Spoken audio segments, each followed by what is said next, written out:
Part 3, Rondo. Okay, we're gonna do one more. Yeah! The jangly tambourine rhythm intro kicked through the ceiling. The young woman behind the counter looked up at the grid of images from the surveillance camera, then forward to the glass vestibule, seeing the woman she'd singled out after many assessments walk out of the small corner of the TV screen and in through the doors. Her bearing projected all signal, no noise, the perfect unwitting accomplice. The young woman had been nursing anticipation of this day's magical powers for weeks, wondering, how's it going to happen? She just knew it was going to happen that day. The setup could not have been more perfect. A dry, crisp twilight was driven in by the fall of spring chill. As the moon rose, she put on her biggest smile for the camera, matching the corsage of dollars pinned to her shoulder, thinking, I can't believe this is about to happen. She knew just what to say. Welcome to Love's. She tapped the driver's shower order on the computer till, dropping a persuasive factoid that now was the perfect time to stop for the night. The westbound highway is closing at 7 until 4 a.m. for repairs.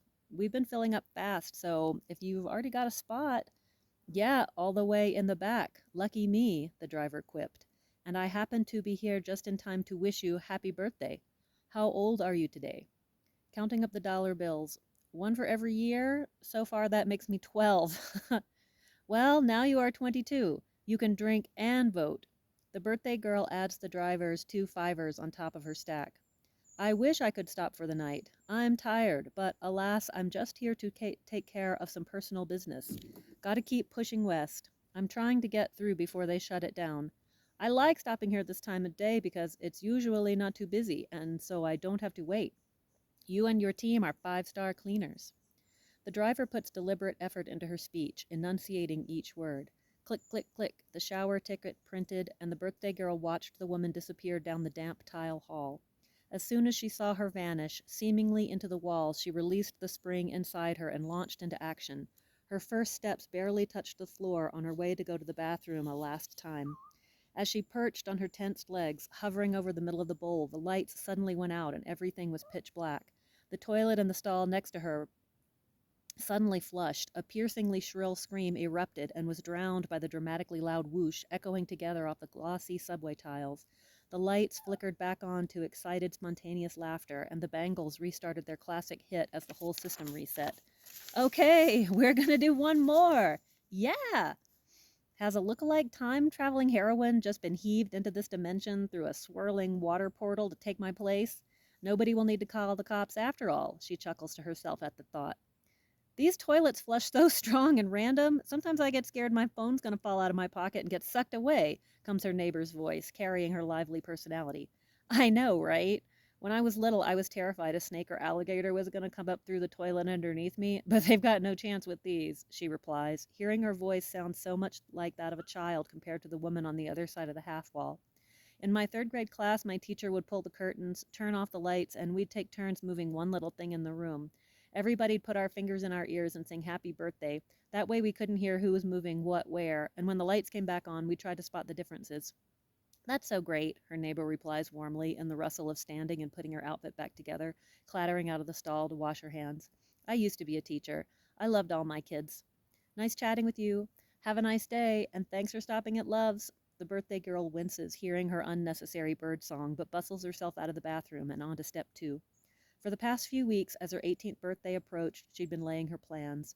Back behind the fuel counter, she'd gathered her courage and the fluffy stack of dollar bills into her sweatshirt, while also making to grab the big parking lot broom and dustpan with the one arm that had already made it out of the sleeve. I'm gonna go sweep around the store real quick, she says to her friend, Kyle from the tire shop, just coming on duty. He was the only one on a need-to-know basis regarding her plan. He rubbed past her, tripping her foot playfully while she was struggling to find the way out for her head. She dropped the broom handle when he plucked the neon lace bodysuit she was wearing under the company polo. The song quieted for the bridge the band whistled through, and Kyle whistled with them, or at her, feigning a daring approach. Is this you wrapped up like a present? You know they call it a birthday suit for a reason. He lost the confident swagger in his voice at the end and looked away with a side glance, checking her face in the soft 40-watt glow of the light bulb over his head as it appeared out of her collar, to see if she was eager for his attention. She winked back, and the last inch of lace disappeared into her thick black pullover. He composed a poem for her and flexed his fingers, counting the syllables in time with the rhythm of the song. Birthday bubblegum pink, thumb followed by all 4 fingers on his right hand. Perfect candy floss cover. All 5 right hand fingers plus 2 more. Commence getaway. 1, 2, 3, 4, 5. Nice haiku, thank you, she beamed. You know how much they pay us. I couldn't afford anything but a poem. He returns her smile and morphs his fingers from a peace sign into a shaka. Hang loose, birthday girl. See you when I see you. She liked how good he was at playing cool, which was why he'd helped plan the escape details. She trusted him with just enough information to give the police, but not her family, a solid clue if they came looking for her. The most important secret he knew about was the trash can where she was hiding her getaway gear.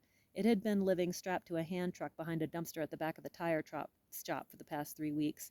He referred to it as her barrel for going over the falls. With the syncopated reverb gongs, scream-like engine revs, and electric guitar echoing through the vestibule, the birthday girl walked like an Egyptian out into the massively nasty parking lot towards her secret corner in the back 40, ready to throw her leg over the broom and ride away. She wrestled her magic trash can and wheeled it around until she found the particular truck. She'd pegged the look of it on the fuel lane cameras. It had a skeleton, posed, arms up, mouth open, faded and tattered graveyard flowers glued into its eye sockets, strapped to the front grille. There was a plant on the dash. She wondered if it was real or if it was fake. Executing the next move she'd just practiced a few days earlier under the shop's storage trailer, she clicked her hammock, pre-prepped with her sleeping bag in it. Kyle's donated coveralls inside the sleeping bag. It never gets cold enough for me to really need these here. I've worn them twice in 5 years. Into the undercarriage of the trailer, close behind the wind skirting on the left side so she wouldn't block the view of the brake lights of the truck. The last pass of the serendipitous theme song, after the beat kicked back in, repeated in what felt like her mouth as she tugged on the carabiners to make sure they'd hold. Then she slithered inside the apparatus. Her heart kept up the bass line, waiting for the longest 40 minutes of her life condensed into the last 40 seconds of the song, repeating in her head. Finally, time crashed and collapsed into the shortest 40 minutes of her life when the wait ended and the sound of broken footfalls on the gravel. She felt the cab sway as the driver climbed up into it, felt the roar of the engine coming to life shudder through her, and felt the heat of the foul belch of exhaust. Her stomach jumped into her throat, her heart out of her chest.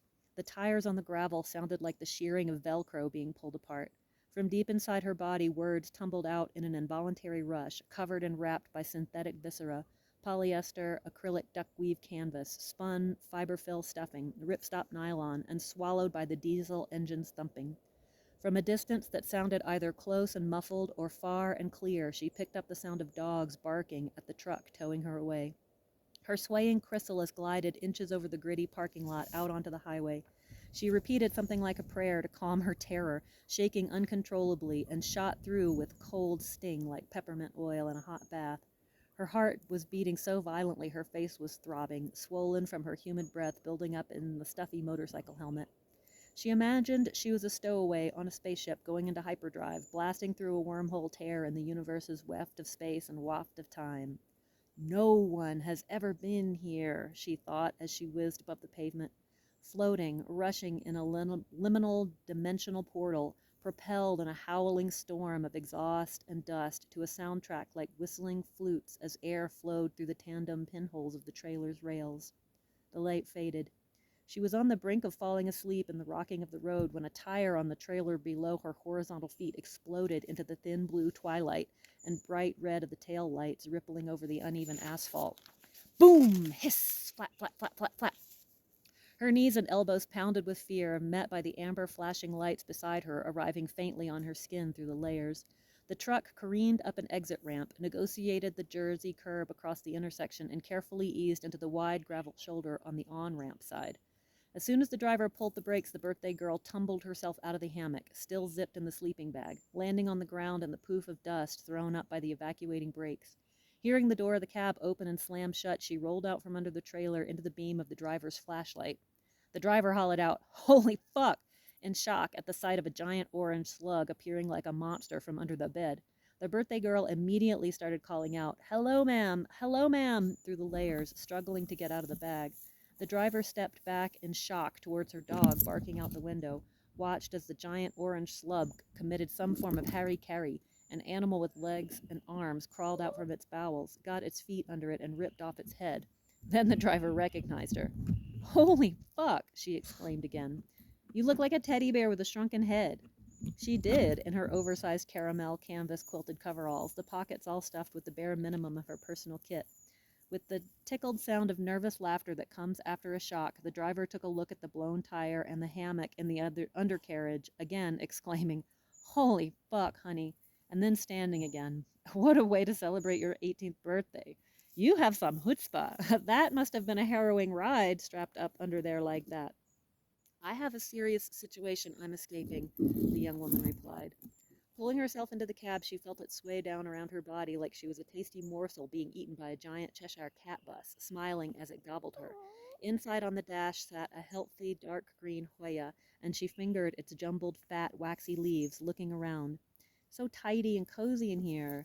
You know what reminds me of illustrations of the witchy grandma's hut on chicken legs in the forest from a folk tale, a picture book when I was a kid? The way you have your pots and pans hanging up, the little divider curtain, and your plants, and she trailed off into telling the driver more of the details of her present circumstance. Well, normally I don't pick up hitchhikers. However, I always trust Wolfgang to be the judge of character, and he says your heart's in the right place. The driver's squashed nosed Shih Tzu had jumped up into her lap, giving the young lady an all over sniff of her creases and hollows, then settled down with his face between her elbow and the bunching flesh around her waist. Wolfie is snoring away, sawing boards in the crook of your elbow. Even though you're telling me this very emotional story, he's fast asleep, solving your problems, probably. But just to help him out, since he can't use the phone or speak English, we should call and let someone know you're safe, at least. They were close enough to where they started that it was in fact Kyle who came out, by a circuitous route since the interstate was closed, in his fat, flashing Rust-Oleum yellow tire tech truck, like he was going to fix the blowout by filling it with light. The birthday girl remained hidden inside the cab, enjoying the sound of his professional voice as he conducted business with the driver. While he jacked up the loaded trailer and levered on the spare tire, the driver sat with the birthday girl, and she called the police herself. I'm calling today because it's my 18th birthday, and I've left without telling anyone except my friend Kyle at work. I haven't been kidnapped or anything, just in case someone files a missing person report, like my family, when I don't come home from work. Then the non-emergency operator transferred her to the voicemail of a Detective Harper, for whom she left a message.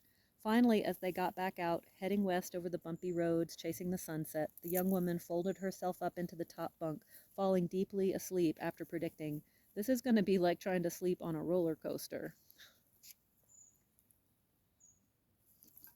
Around 8 a.m. Central Time, the detective called from an hour in the past. The driver got off at the next exit, squeezed in the side of the on-ramp shoulder, and converted the bottom bunk from a bed into a booth table with bench seats.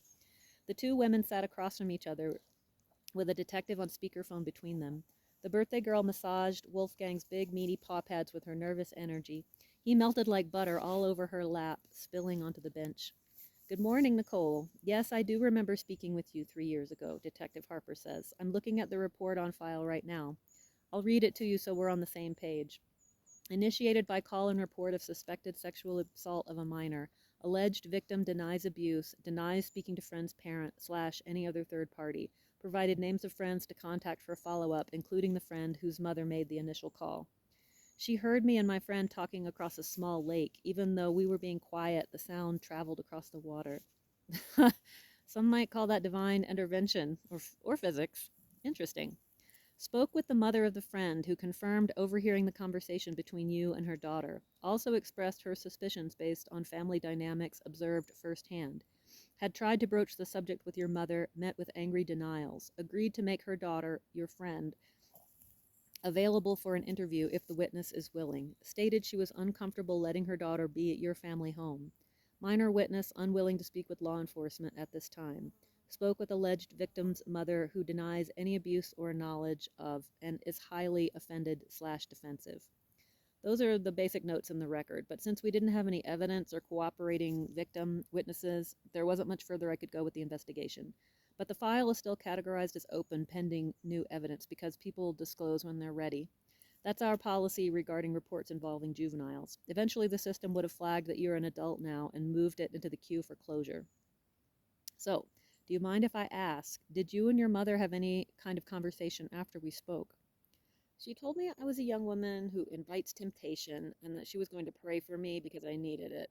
Basically, that was it. She's talked to me less and less, but she did let me get a job. Nicole gave a weary reply. Well, getting to today, I'd like to ask, has anything happened since you and I last spoke that's prompting you to reach out to me? Yes, ma'am. I just wasn't ready to talk to you then. From your voicemail, it sounds like you've left your family home and are speaking to me from a secondary location. Are you safe now where you are? Are you with someone you know and trust? Are you alone and in a safe place? I'm safe. I'm with someone I trust who is also listening to this conversation.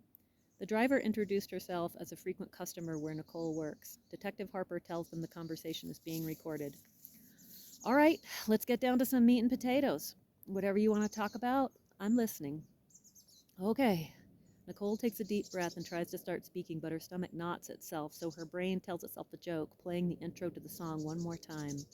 Okay, we're gonna do one more. Yeah. With a little nervous laugh, she inhales deeply, exhales slowly.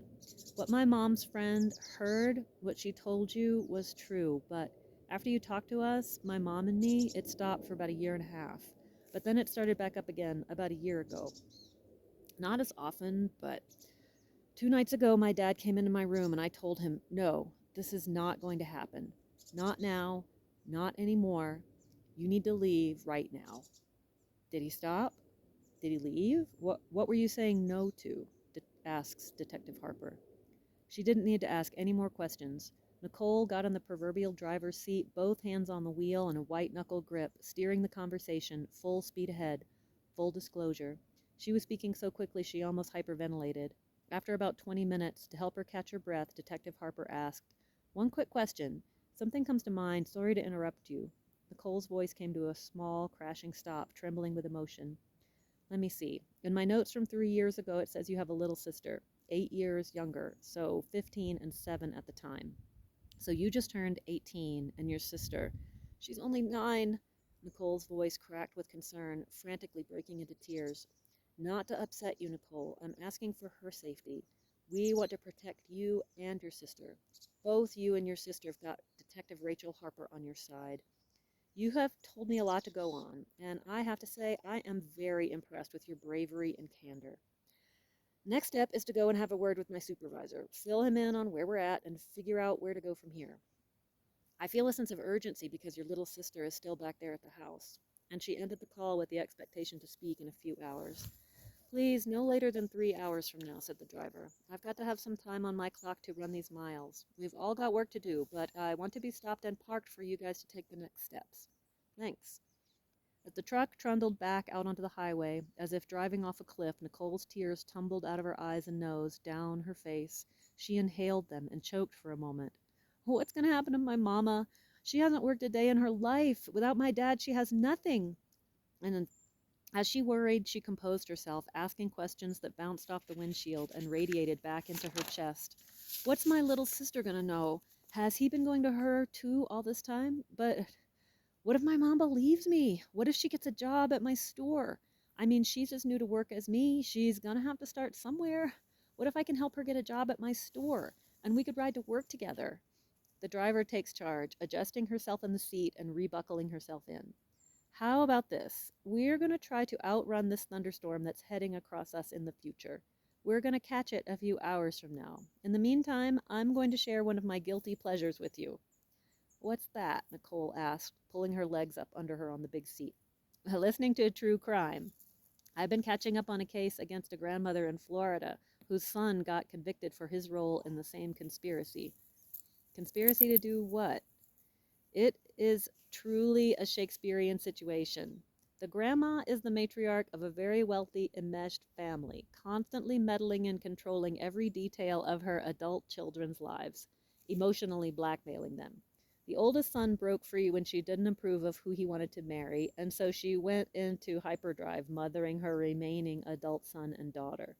The youngest is the daughter, and she's the damsel in distress. The middle son, who's in prison for life, is the family fixer.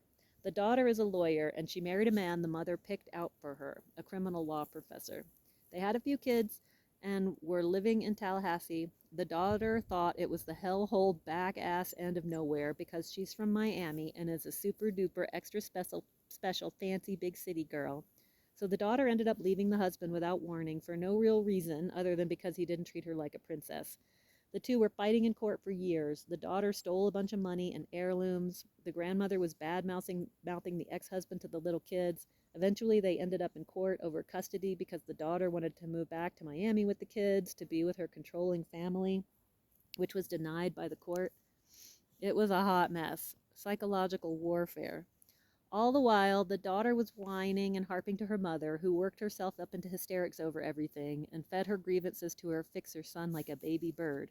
They tried to bribe the ex-husband with $1 million to get him to allow the daughter to move, and when that didn't work, the fixer got his bimbo girlfriend to get her baby daddy and his gang member buddy to go to Tallahassee and shoot the ex-husband in the face. The state has put both hitmen, the girlfriend, and the family fixer in prison. They've listed the daughter as an unindicted co-conspirator and subpoenaed her to testify at all the trials with limited immunity, and now they're going after the matriarch murder mastermind.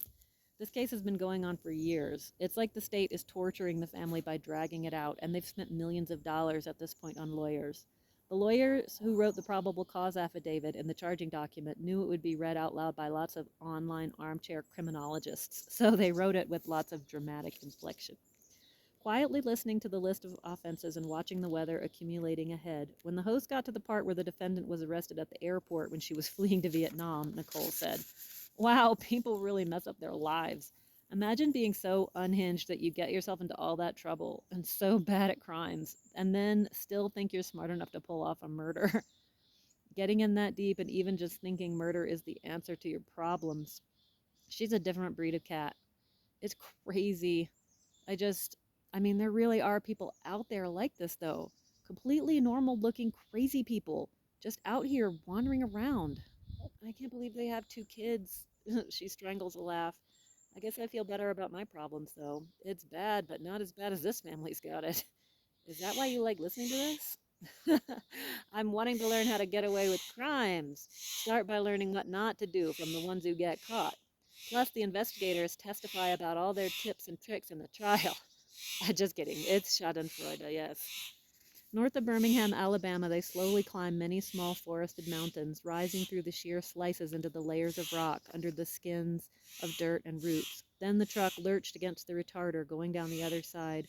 When the RPMs fell, the driver ghosted the transmission into lower gears on the downgrade, little cars and daredevil truck drivers whizzing past them around the switchback turns. Vultures appeared like black umbrellas, opening and lifting off like Mary Poppins, carrying pieces of the deer carcass they were feeding on, which had partly fallen down the embankment. They dropped chunks of skin and flesh as they flapped up to rejoin the gang, flying into the rising columns of warmth until the trucks passed. Once we were driving this way to go to a family reunion, and my uncle and dad were having a conversation in the front seat, debating ways to stage a murder so it would look like an accident or self-defense. My dad says they don't catch the smart ones. They stopped 130 miles later at the Loveless Cafe to let a burst of heavy rain pass just west of Nashville. The wooden house with additions created of its large side porches, sitting in the yard of an old-timey single-story roadside motel off Old Highway 100, had been turned into a theme park of itself, complete with face-in-the-hole painted plywood cutout photo stations. You could be a donkey or a barefoot hillbilly child or an overalled mountain man with pickaxe and shovel at the ready to move an ancient mountain a few feet in a generation. Gravity had been thickening the bottom of the window panes, pulling the cold, liquid glass slowly down for the past 100 years.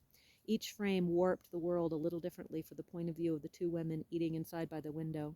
Concealed in the staccato clatter of rain on the metal roof, in the din of traffic in the dining room, Nicole quietly fingered the embroidered vines leading to flowers on the tablecloth.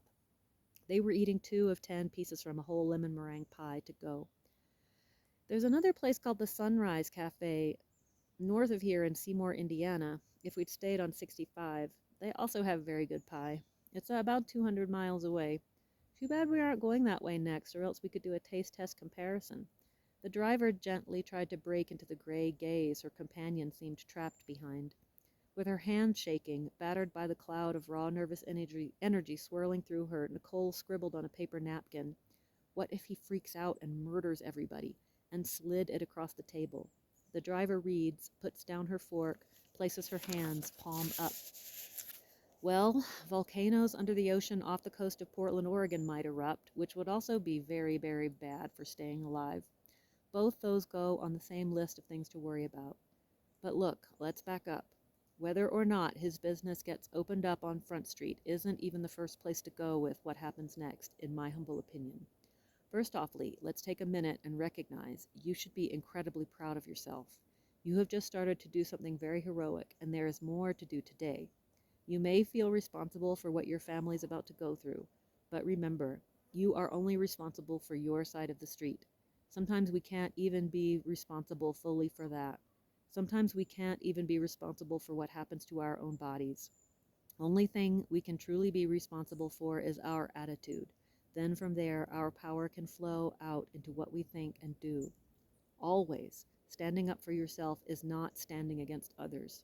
Don't be so arrogant to think you are in charge of the consequences of other people's attitudes and thoughts and actions. Punishments that result from being a part of society are natural consequences, just like gravity or volcanoes. All you have to do going forward is be honest. The rain was stopping, leaving overlapping ripples spreading from drops off the tree leaves into the shallow pools in the stone-bordered gravel paths. My mom and I made a lemon meringue pie together about a week and a half ago, but we got into an argument and I got distracted and put too much cream of tartar in the egg whites. It tasted like the enamel was being stripped off our teeth. Fatigue played through Nicole's voice. She took one more bite out of the 8 remaining pieces of pie in the box, washing it down with the last swallow of coffee. She sucked her teeth as they got up to go back to the truck. To be honest, says the driver as they shouldered their way through the crowd waiting for a table, this is not my first rodeo having the chance to help someone out of a tricky situation who needs a safe haven, incognito transportation. Wolfgang, with his barrel chest pressed against the window, was waiting eagerly. Do you mean you're some kind of vigilante? Well, I'm not a hitman, more of a hermit, but for some reason, spontaneously, I've ended up harboring several, well, so to speak, I've helped transport a few women across state lines for different reasons. Swinging the door open, Wolfgang wagged his tail so hard he almost fell into Nicole's armload of pie. Welcome to our outlaw hideout. 15 minutes later, when Nicole's phone rang, the driver pulled off the highway, parked on a ramp, perched on a bluff, overlooking a place where a sharp bend in the Tennessee River straightened. Detective Harper pitched her plan, had written a script, and told the women it would take a few hours to execute.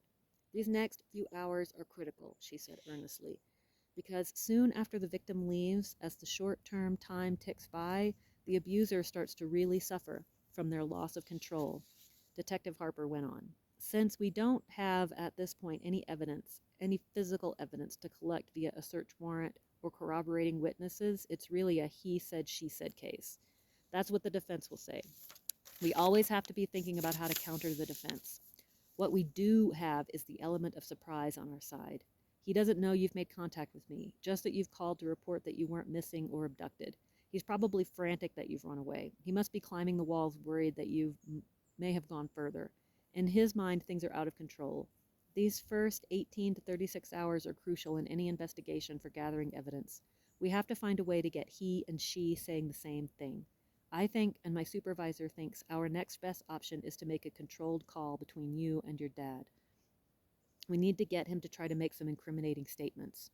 Oh, there is no way Coco. Detective Harper shocks her by calling her nickname. How do you... Your friend called you Coco when I spoke to her. It's in my notes. Look, I'm sorry to interrupt you, but I have one more thing I need to say before you say no, which you absolutely can. I just want to give you all the information so you can make the best decision. You won't be winging it. I have a script to help you get started, a few ideas. You can work with what I've come up with or not. This will be a chance for you to say anything you need, anything you want to say. If you get stuck or nervous, I'll be right here to help. I'm not going to leave you hanging. I'm here to help you do what's good for you first, for your sister second, and your whole family. I am here to protect you and your heart. I am here to help you follow your heart, because your heart is connected to your ability to put your head on your pillow at night and feel good about yourself. I'm going to set us up on a recorded video call and show you where we will be bringing him after you two have a chance to talk. Down the hall from my office is the interrogation room. I'm here every step of the way to help you walk him right through those 2 open doors, to say what he needs to say for us to hook him up today, if we can get some clear inculpatory statements. They practiced sharing written notes through a video call, checked the audio quality. Detective Harper walked Coco down the hall into the interrogation room. Here's where you and your dad can talk. He may think he's wherever he's at, but he's really coming right in here. He's at work. That's almost more perfect. He's probably going bananas there, trying to mask the chaos of his personal life coming unraveled. If there's one thing I've learned about his type, and what I've learned about him, he's so typical, it would be boring if not so vile, is that they are absolute control freaks. They try to keep everything seeming as hunky-dory as possible on the outside so they don't get caught. That way they can keep doing what they're doing. If he's at work instead of at home, we're halfway to having him right where we want him. Her father quickly excused himself from a work meeting to talk behind his hand in the hallway when she called. About a year later, the driver described the showdown and all the hearsay she could quote to a future traveler. Right from the rip, her father wanted to know where and who she was with. Was she alone and scared? Did she need him to come rescue her because she didn't really quite realize what she'd gotten herself into? Were there any video cameras where she was? She tells him she's alone, she's not scared. She hitchhiked out of town and got a hotel room because she was too scared to talk to him in person at home. But they need to talk. He tried to convince her to come home, said that she had nothing to be afraid of. Her reply, I think, convinced him that she really was alone. She cried a little bit and said, Daddy, I saved up so much money to make this little trip so we could talk. I've been thinking about what I want to say for weeks. We're going to do it. We're not going to do it in person later. This is what I want for my birthday. Through the windshield, she looked down into the water below, to the far bank of the river. They could hear his voice echoing off the close, concrete walls of the fireproof stairwell. As he kept moving, ascending and descending through the bowels of his office building, the bouncing forest whispers sounded like a tiny tornado. He launched little weather balloons of affection into his increasingly frantic, emotional storm. I've been worried out of my mind for the past 18 hours. I haven't slept. Your mother slept like a rock, but not me. Your sister cried in her cornflakes this morning because you were gone. We need you to come home. Coco counted the ploys on her fingers, rolling her eyes while she listened, and reiterated that she was afraid to come home. I don't want you coming into my room to do your hanky-panky with me anymore. Her words fell into each other like a line of dominoes. She didn't stop talking. You've been doing this to me for 10 years. 10 years, Daddy. She said, I'm afraid of you. She said, I want an apology. And lo and behold, he apologized. I was sitting in that passenger seat where you are, and she said she was here, in the driver's seat with the wheel pulled up. The driver depressed the foot pedal and pulled the wheel up horizontally in front of her, like this. She was such a small girl, it was flat in front of her shoulders, with the phone in the center and my laptop on the dash. She put her hands on the wheel of this big truck and absolutely ran his ass down. She told him she didn't want to be afraid anymore, asked why did he think he could keep having his way with her. He tried to get her to come home again and again, which was good. He didn't deny any of what she was saying. He got a firm, that is not happening. We are going to get this out in the open between us and talk right now. She asked him outright, Dad, what is wrong with you? Are you just like naturally horny for children? Like have you always been? Her question really stopped him from resisting. He was such a selfish person. He couldn't resist her asking these tender questions and resist talking about himself. You want to know what his answer was? It's like being colorblind but not knowing until it's too late. He muffled his voice into a whisper behind his hand as if he was muting a trumpet in that echoing stairwell. It's like there's something inside me clawing to get out. He told her he'd had sexual feelings since he was a small child, that it probably started in kindergarten. He hemmed and hawed that maybe he'd never moved on in age preference from his first desires. He said, and I quote, it's like having a certain fascination, particular attraction. The next thing she asked, I think, was what really drove the nail into his coffin. She asked, are you attracted to other little girls or just me? But the way she said it, it was brilliant. I will never forget it. She put a tinge of jealousy in her voice as if to flatter him that part of her wanted to be his special girl, and his answer was exactly that. He said, just you. You are my most special little girl. She looked up at the computer screen, at the detective's face, and she was all but jumping up and down out of the view of the camera, fist pumps, and wrote, you got him, girl. Good work. But then she took him farther, deeper down that hall into that green interrogation room. Dad, when you stopped for a year and a half and then all of a sudden you started sneaking back into my room again, not once a week like before, but I thought it was all over, but I had been terrified, thinking that I had no choice but to run away.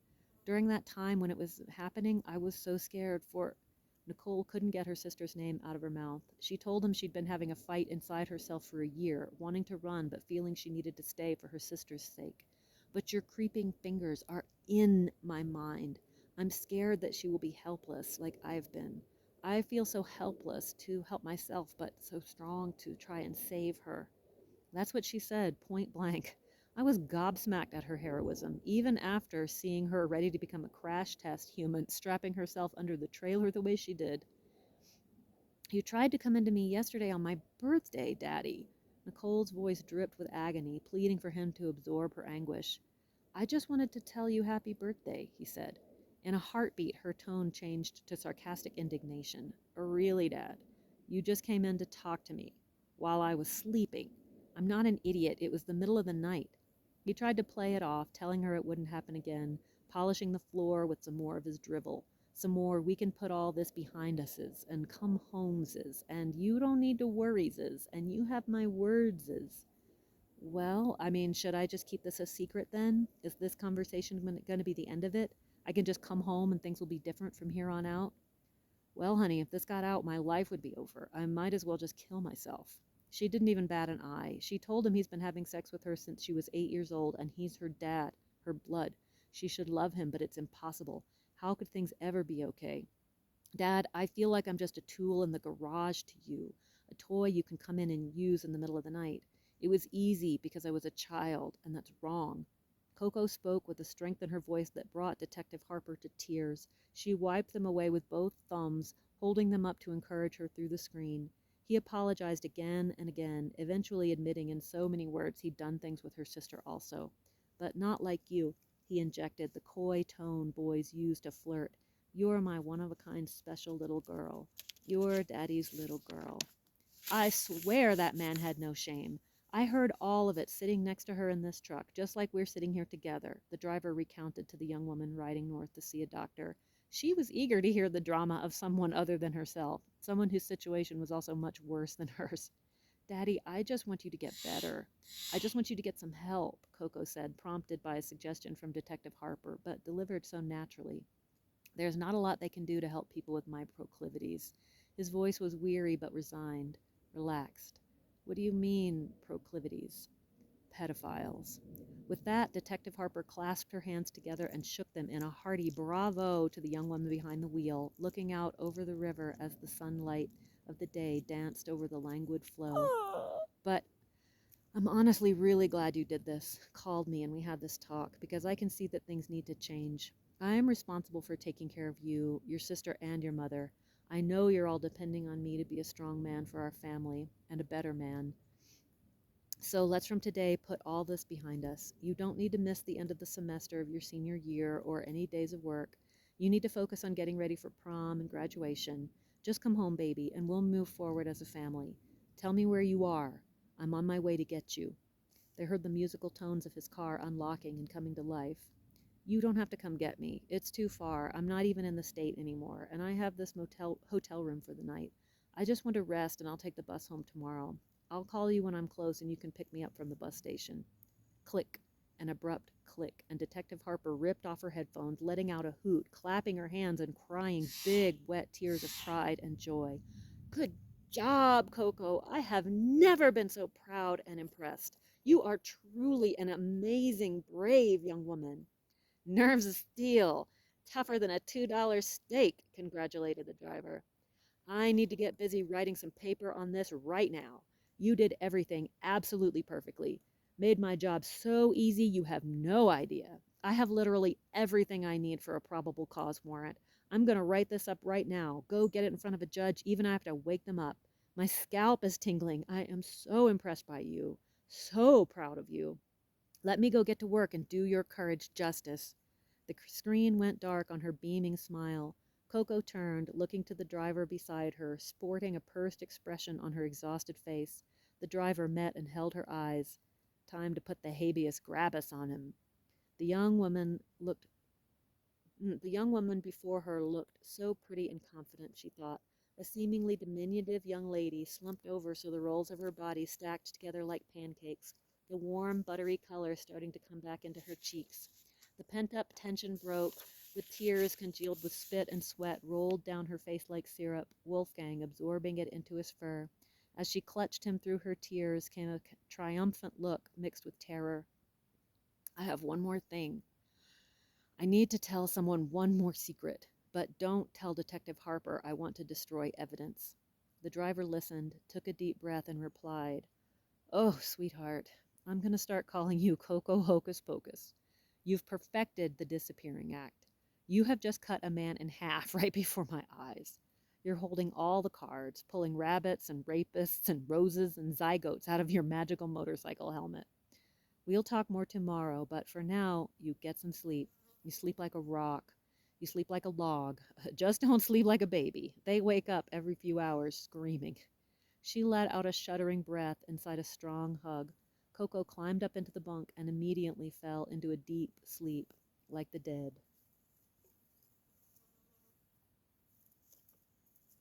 East of Little Rock, Arkansas, they entered a band of explosive thunderstorms, buffeting the truck and slowing traffic to a blinking crawl through the lashing rain. Sleeping through it in the bunk, after they passed, Coco awoke, feeling the weight of her body dragging her consciousness, the size of only to her 2 eyeballs below their sockets in her mouth, down as if she was sinking with the water as the atmospheric pressure increased. A dark panic rose in her, the feeling that she was not just asleep but dying, and no one would know where she was apart from her sassy, quick and dirty chaperone. Can we stop? She called ahead to the driver groggily. I want to take a shower. I feel sticky. I feel dirty. I need to take a shower. Sure. One of my favorite Loveses is ahead in Malvern. There are huge rocks there that look like saltwater taffy. Staggering, nearly missing the little footholds, Coco tumbled unsteadily into the passenger seat, asking, What qualifies a Loves for the honor of favorite? The new double showerhead setup first. Reliable water pressure second. Cleanliness third. I can clean myself, although I'd rather